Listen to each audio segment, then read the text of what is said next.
My old man was into collecting old cars and restoring old cars.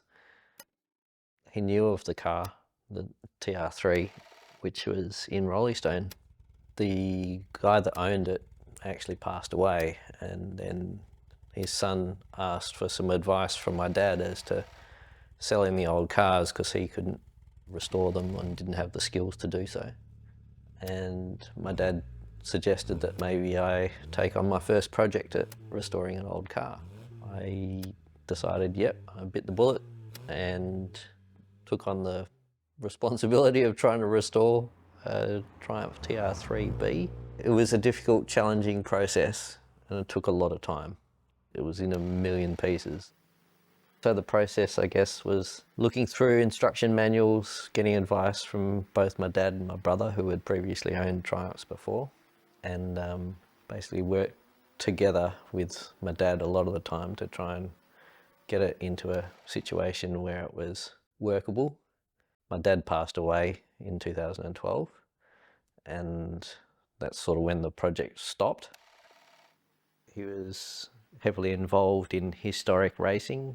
He had some amazing things, including a TR3, which he raced in Malaysia. When I was born in Singapore, he actually won some awards with that car. He had over 90 cars in his lifetime. He actually rebuilt 89 of those. After a bit of time, I recruited the help from my brother to get the car finally registered on club plates. I didn't want to leave it as an unfinished project. When I met my wife, she kind of spurred me on to get the car on full registration. So we had more opportunity to go out on day trips and travel into the country and stuff in a nice old sports car, which has been a lot of fun. That was another little motivator that made sure that I got the car running as I wanted it to. I have time being a school teacher. My dad was always very active in his holiday times. That was one of the reasons why he actually got me to become a school teacher, was use your holiday times to do things that you can do outside of school and work on a project.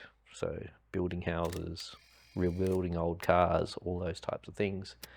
And it's sort of an investment in your own personal skills, as well as probably financially, and a bit of an investment as well, which I think is sort of lost on today's society a bit. This jag had a much more dramatic fight for survival against the Japanese in wartime Singapore. Ian Borman explains what happened. It was bought originally by a Chinese millionaire before the war, and as you know, these cars were only made before the war, and it was taken to Singapore.